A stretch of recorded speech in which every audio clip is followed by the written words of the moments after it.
Muchas gracias, realmente qué lindo video y todos los días aprendemos algo nuevo y efectivamente yo creo que como escuchamos al inicio del video, es importante poder volver a estas prácticas antiguas ante cualquier eventualidad que definitivamente nadie está libre. Pero bueno, vámonos rápidamente al tema que tenemos ahora, el tema siguiente. Vamos a hablar sobre las emociones y las enfermedades. ¿Cuál es la relación que existe entre las emociones y las enfermedades? Y para eso tenemos ya a nuestra invitada. Ella es Iris Espinosa y es psicóloga. Bienvenida, Iris. ¿Qué tal, Cecilia? ¿Cómo estás?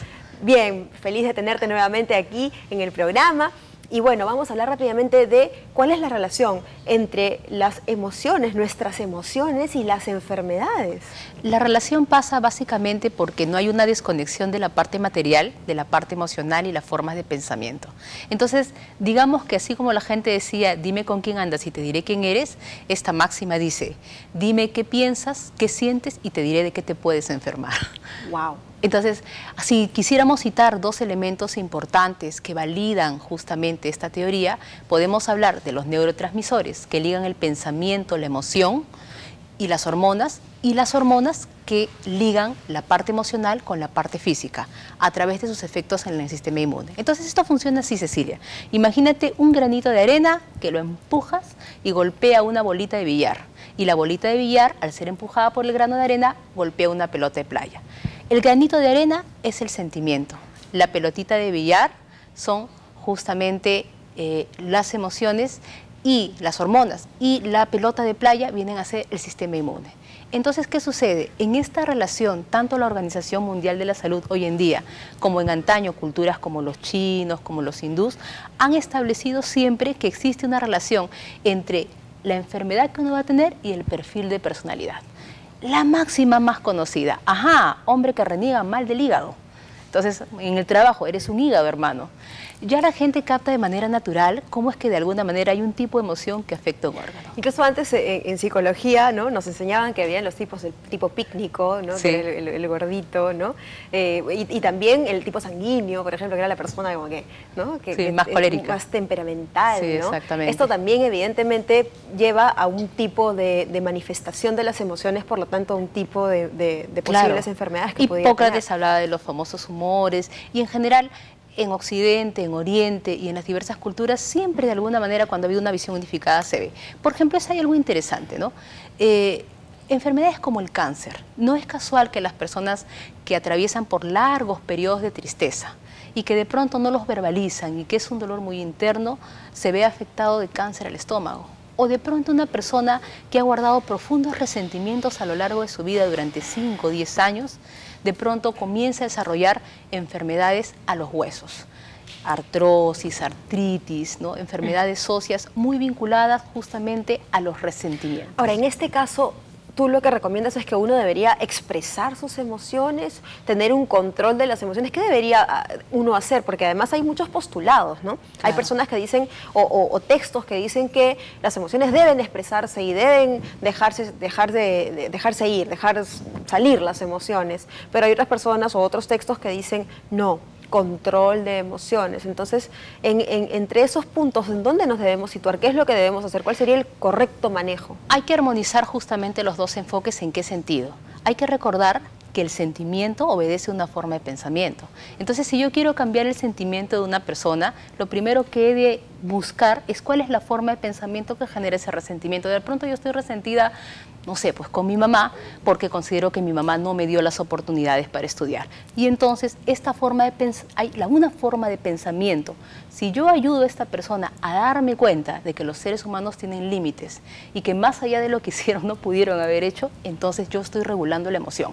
Pero en paralelo, en la regulación del pensamiento va enseñarle a la persona niveles de verbalización de sus emociones, no a volcar sus emociones como un volcán que explota y que arrasa el medio, sino de una forma ponderada, como cuando uno le enseña a un niño, le dice, estás con cólera, siéntate, respira hondo, háblame despacio y cuéntame qué te pasa. En ese sentido hay que expresarlas, pero no arrasando con el entorno. ¿Y qué pasa con las personas, por ejemplo, que arrastran efectivamente una ira, un resentimiento, pero con odio, ¿no? Estas personas que odian, ¿no? Sí, por ejemplo, los odios muy frecuentemente se canalizan en la zona de los huesos. Ahora, si pongamos el resentimiento de la persona es por falta de afecto, la zona en la que se va a centralizar el malestar es el pulmón. Pero pongamos, si el resentimiento de la persona es por inconformidad, por exceso de crítica con el entorno, consigo mismo, es en el intestino. ¿Por qué?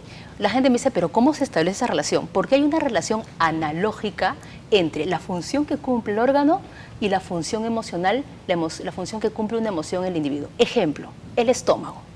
¿El estómago qué hace? El estómago lo que hace como función fisiológica es darle el calor al alimento para digerirlo, pero la absorción es en el intestino.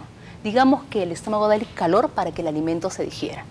¿Cuál es la emoción que permite que los seres humanos digieran el dolor? O sea, el análogo de lo que hace el estómago, el consuelo.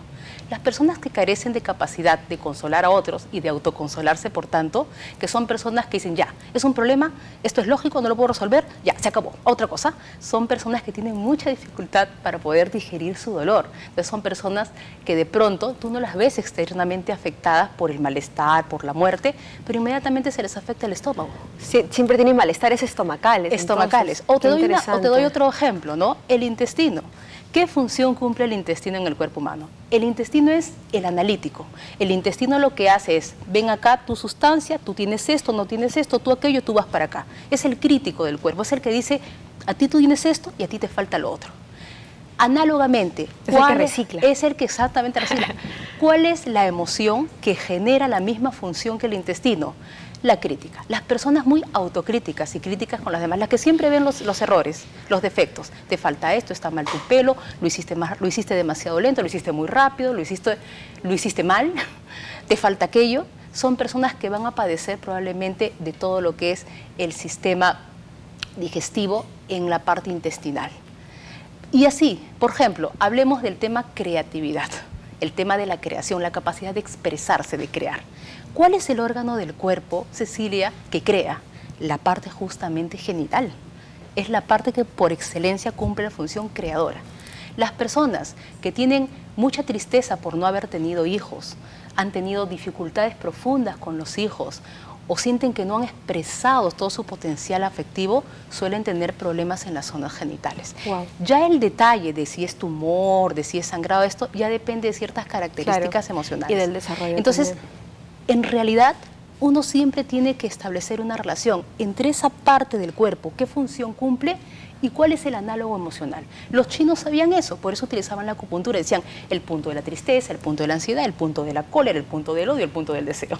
Perfecto, Iris, muchísimas gracias. Gracias. Ha sido fugaz el tema, pero nos ha permitido aprender mucho sobre esta relación que existe, que efectivamente es una relación bastante directa entre nuestros órganos, por lo tanto, que se pueden desarrollar en alguna enfermedad con nuestras emociones. Pero bueno, nada, muchísimas gracias. Hemos aprendido un montón. Nos vamos a un corte y al regresar vamos a hablar sobre las alteraciones en los pies de nuestros hijitos. Con eso volvemos.